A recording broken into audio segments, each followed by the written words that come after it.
बागेश्वर धाम बोल रहा हूँ। मैं भगवान राम भक्त हनुमान जी को समर्पित मंदिर हूँ। मैं वही बागेश्वर धाम हूँ जो आजकल हर न्यूज चैनल की हेडलाइन बना हुआ है। मैं अपने चमत्कारों की वजह से आए दिन सुर्खियां बटोर रहा हूँ। आजकल तो मेरे यहाँ पत्रकारों का मेला लगा हुआ है। आज मैं आपको मेरे से जुड़ी हर एक बात बताऊंगा। मेरे इतिहास के साथ साथ मेरे यहाँ विराजे हनुमान जी के चमत्कारों से भी पर्दा उठाऊंगा। मैं मध्य प्रदेश के छतरपुर जिले के गंज नामक ग्राम में स्थित हूँ। मेरे यहाँ विराजे बालाजी की महिमा भारत के कोने कोने में फैली है। मेरे यहाँ आए दिन लाखों श्रद्धालु दर्शन के लिए अर्जी लगाते हैं। अब आप सोच रहे होंगे कि अर्जी किस बात की, तो आपको बता दूं, मेरे यहाँ बालाजी के दर्शन करने के लिए सबसे पहले अर्जी लगानी पड़ती है। अर्जी स्वीकार होने के बाद ही आप बालाजी के दर्शन कर सकते हैं। मैं बहुत ही चमत्कारी मंदिर हूँ जो कई बार खबरों में सुर्खियां बटोर चुका है। मेरे आने वाले सभी भक्तों की मनोकामनाएं पूर्ण हो जाती हैं और उनकी समस्याओं का निराकरण भी यहाँ बताया जाता है। अगर मेरे इतिहास की बात करूं तो मेरा इतिहास बहुत पुराना है। माना जाता है कि मेरा निर्माण चंदेल काल में हुआ था, लेकिन सन 1986 में यहाँ के पास के ग्राम वासियों के द्वारा मेरा पुनर्निर्माण किया गया। जिसके बाद इसी गांव के बाबा सेतुलाल गर्ग, जिन्होंने चित्रकूट से दीक्षा प्राप्त की थी, वहां पर गांव आए और फिर मेरे इस प्राचीन कालीन मंदिर में राम कथा कहने लगे। साथ ही साथ झाड़ फूंक का काम भी करने लगे। 1989 में बाबा राम सेतु जी ने मेरे यहाँ एक विशाल महायज्ञ का भी आयोजन करवाया था, जिसके पश्चात भगवान दास गर्ग मेरे यहाँ दरबार लगाने लगे थे। मेरा इतिहास यही खत्म नहीं हो जाता।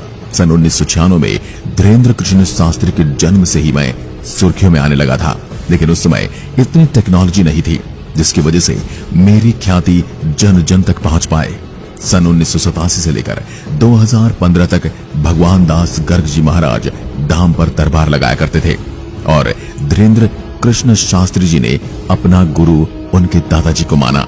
सन 2016 में धीरेन्द्र कृष्ण शास्त्री जी ने बागेश्वर धाम की डोर संभाली और महाराज ने अपने दादाजी के आशीर्वाद से मेरे यहाँ दिव्य दरबार लगाने लगे और सन 2017 में 108 कन्याओं का विवाह सम्मेलन करवाकर मेरे इतिहास में अलग भूमिका निभाई। धीरेन्द्र कृष्ण शास्त्री जी ने यहाँ दिव्य दरबार में अभी तक लाखों लोगों के मन की बात पर्ची पर लिखी है। यही मुझे एक अलग पहचान देती है। मेरी महिमा पूरे भारत भर में प्रसिद्ध है।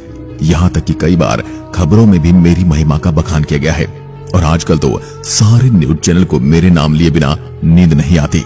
मुझ में हनुमान जी की बालाजी स्वरूप की खूबसूरत प्रतिमा स्थापित है और वर्तमान में महाराज श्री धीरेन्द्र कृष्ण जी यहाँ के महाराज हैं। मेरे सप्ताह के 7 दिन लोगों की समस्याओं के निवारण के लिए एक दरबार का आयोजन होता है, जहाँ पर भक्तजन अपनी समस्याओं को लेकर आते हैं। मेरे इस मंदिर की चमत्कारी महिमा ये है कि आगे संत धीरेन्द्र कृष्ण जी लोगों की समस्याओं को सुने बिना ही बता देते हैं कि किस समस्या से वह व्यक्ति इस धाम में आया है। वे पर्ची पर लिखकर उस व्यक्ति को दे देते हैं और वह किसकी समस्या से गुजर रहा है और उस समस्या का निदान क्या है। कहा जाता है आज तक इस धाम में जो भी व्यक्ति अपनी समस्याओं को लेकर आया है उसकी समस्या का समाधान हुआ है।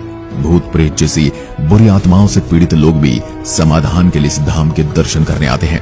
अगर आप मेरे यहाँ बालाजी के दर्शन के लिए आना चाहते हैं या दरबार में अपनी समस्या का निवारण करना चाहते हैं तो आपको एक टोकन प्राप्त करना पड़ेगा। यह टोकन कैसे प्राप्त किया जाता है इसकी जानकारी मैं आपको अभी देता हूँ। जो भी लोग मेरे यहाँ दर्शन करने आना चाहते हैं उनके पास इस धाम का टोकन होना जरूरी है। टोकन उन्हीं लोगों को जारी किया जाता है जो मेरे यहाँ आने के लिए अर्जी लगाते हैं। टोकन मेरे यहाँ की सेवा समिति की तरफ से निश्चित समय अवधि के अंतराल में ही वितरित किए जाते हैं। ऐसे में टोकन की समय अवधि क्या है इसे जानने के लिए मेरे यहाँ की आधिकारिक हेल्पलाइन नंबर 8120592237 है, जिस पर संपर्क करके भक्तजन टोकन की समय अवधि के बारे में जान सकते हैं। इसके अतिरिक्त आप स्वयं यहाँ आकर इसकी जानकारी ले सकते हैं। उसके बाद जो तिथि निर्धारित की गई है उस तिथि पर जाकर आप टोकन को प्राप्त कर सकते हैं, जिसके बाद आपकी अर्जी लग जाएगी। मेरे इस धाम के दर्शन के लिए जो टोकन दिए जाते हैं उसमें व्यक्ति की कुछ महत्वपूर्ण जानकारियां जैसे कि उसका नाम, पता और मोबाइल नंबर दर्ज होता है। इस टोकन के जरिए आपको बागेश्वर धाम के महाराज जी से मिलने का अवसर मिलता है, जहां पर आपको आपकी समस्या का समाधान मिल जाएगा। जो लोग छतरपुर जिले में नहीं रहते हैं या फिर किसी अन्य राज्य से हैं, ऐसे लोग चाहे तो घर बैठे बागेश्वर धाम के लिए अर्जी लगा सकते हैं। यहाँ तक कि उसकी प्रक्रिया की जानकारी स्वयं यहाँ के महाराज श्री धीरेन्द्र कृष्ण शास्त्री जी ने बताई है और मैं भी आपको बता देता हूँ। सबसे पहले तो मंगलवार के दिन एक लाल कपड़ा लें और उस कपड़े में नारियल को लपेटें। ध्यान रहे कि इस कपड़े में नारियल को लपेटते समय आपकी जो मनोकामना है या जो समस्या है वो जिसकी समाधान के लिए आप अर्जी लगा रहे हैं उसके बारे में ध्यान करते हुए नारियल को कपड़े में लपेट लें। उसके बाद आपको भगवान बागेश्वर धाम सरकार के माला का जाप करना है और फिर इस नारियल को अपने पूजा वाले स्थान पर रख देना है। इस तरीके से आप बागेश्वर धाम के दर्शन के लिए अर्जी लगा सकते हैं। अब आपने मेरे यहाँ दर्शन के लिए अपनी अर्जी लगाई है या लगाने वाले हैं, तो कैसे पता चलेगा कि आपकी अर्जी स्वीकार हुई है या नहीं? इसके बारे में यहाँ के महाराज ने बताया है, जब आपकी अर्जी स्वीकार होती है तब आपके परिवार के किसी भी सदस्य को लगातार 2 दिन तक स्वप्न में भगवान बागेश्वर की बंदर स्वरूप के दर्शन होते हैं। अगर आपके स्वप्न में बागेश्वर भगवान के दर्शन नहीं हो रहे हैं तो इसका अर्थ है आपकी अर्जी अभी तक स्वीकार नहीं हुई। ऐसे में आपको इससे हताश होने की जरूरत नहीं है। आप चाहे तो अगले मंगलवार को दोबारा अर्जी लगा सकते हैं। आपको बता दूं, अर्जी लगाने के बाद कुछ दिनों तक महत्वपूर्ण बातों का ध्यान रखना पड़ता है। यदि आप मेरे यहाँ के अर्जी लगाने वाले हैं या लगा चुके हैं तो इन बातों पर जरूर ध्यान दें। मेरे यहाँ के लिए अर्जी लगाने वाले लोगों को कुछ समय तक प्याज, लहसुन, मांस या मदिरा से परहेज करना पड़ता है, क्योंकि इस तरह के भोजन को तामसिक भोजन माना जाता है। यानी कि इस तरह के भोजन राक्षसों के भोजन होते हैं और भगवान हनुमान जी कभी नहीं चाहते उनके धाम आने वाले भक्त से तामसिक भोजन का सेवन करके आए। बागेश्वर धाम का अर्जी लगाने के 4 दिनों तक नियमित रूप से ब्रह्मचर्य का पालन करना चाहिए एवं बागेश्वर भगवान के मंत्रों का जाप करना चाहिए। जब बागेश्वर धाम में मंजूरी स्वीकार कर ली जाती है तो अर्जी के लिए जो नारियल बांधे गए होते हैं उन्हें भी बागेश्वर धाम सरकार ले आना चाहिए। जैसे कि आप जानते हैं कि बागेश्वर धाम पहुंचने के लिए भक्तजनों को अर्जी लगानी पड़ती है। ऐसे में यदि आप मेरे यहाँ आए बिना वहां होने वाले आरती प्रवचन को सुनने का लाभ उठाना चाहते हैं तो इसके लिए 2 माध्यम है। इंटरनेट के जरिए आप YouTube चैनल पर एवं टीवी के माध्यम से आप घर बैठे कथा, आरती इत्यादि के दर्शन कर सकते हैं। YouTube पर बागेश्वर धाम का आधिकारिक चैनल बना हुआ है। इस चैनल पर अब तक लगभग 29 लाख से ज्यादा सब्सक्राइबर हैं। यहाँ पर चैनल पर बागेश्वर धाम सरकार की कथा, आरती के वीडियोस अपलोड किए जाते हैं। इसके अतिरिक्त यदि आप टीवी के माध्यम से बागेश्वर धाम सरकार में होने वाली कथा और आरती को देखना चाहते हैं तो इसके लिए आप संस्कार या आस्था टीवी चैनल पर इसे देख सकते हैं।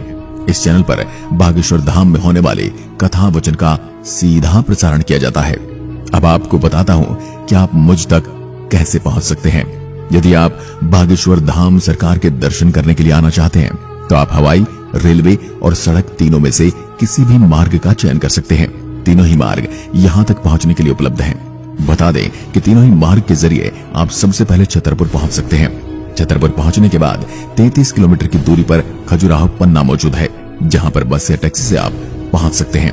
यहाँ से 3 किलोमीटर की दूरी पर गंज नाम की एक जगह है, जिसके बाद आपको यहाँ पर बड़ा टावर दिखेगा। वहां से 3 किलोमीटर और अंदर जाने पर मेरे दर्शन होंगे, जो अपने हाथ फैलाए हुए आपके लिए सदैव तत्पर रहता है। यदि आप ट्रेन से आना चाहते हैं तो बागेश्वर धाम पहुंचने के लिए ट्रेन मार्ग काफी सस्ता माध्यम है और लगभग भारत के विभिन्न शहरों से रेलवे स्टेशन से आपको मध्य प्रदेश के छतरपुर के लिए ट्रेन मिल जाएगी। दिल्ली जैसे शहरों से भी मध्य प्रदेश के छतरपुर जिले के लिए सीधी ट्रेन उपलब्ध है। यदि आप अपने निजी वाहन से बागेश्वर धाम आना चाहते हैं तो इसके लिए आपको सबसे पहले छतरपुर जिला पहुंचना पड़ेगा। आप चाहे गूगल मैप की सहायता ले सकते हैं, उसमें नक्शे का अनुसरण करते हुए आप आसानी से बागेश्वर धाम पहुंच सकते हैं। वैसे आप चाहे तो बस के जरिए भी बागेश्वर धाम आ सकते हैं। दिल्ली से सीधे बागेश्वर धाम के लिए बस चलती है। आप चाहे तो रोडवेज बस की सवारी भी ले सकते हैं, जिसके लिए आपको सबसे पहले दिल्ली से लखनऊ और फिर लखनऊ से भोपाल तक का सफर तय करना होगा, क्योंकि दिल्ली से सीधे छतरपुर के लिए रोडवेज बस की सेवा उपलब्ध नहीं है। यदि आप बागेश्वर धाम हवाई मार्ग के जरिए आना चाहते हैं तो बता दें कि बागेश्वर धाम पहुंचने के लिए सबसे नजदीकी हवाई अड्डा खजुराहो हवाई अड्डा है, जहां से लगभग भारत के कई बड़े शहरों के हवाई अड्डों से जहाज सीधी उड़ान भरते हैं। लेकिन फिर भी आपको अपने क्षेत्र के हवाई अड्डे से खजुराहो के लिए सीधी फ्लाइट उपलब्ध है या नहीं, इसकी जानकारी ले लेनी चाहिए।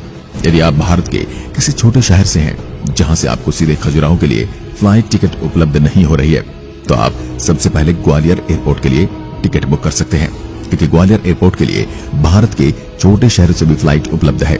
इसके बाद वहां से आप खजुराहो एयरपोर्ट की यात्रा कर सकते हैं। खजुराहो पहुंचने के बाद बस या टैक्सी के माध्यम से छतरपुर पहुंच सकते हैं। जिस तरह से आजकल महाराज धीरेन्द्र शास्त्री को लेकर विवाद बना है, वह भी एक सोचने का विषय है। हम ये नहीं कहते कि अंधविश्वास पर विश्वास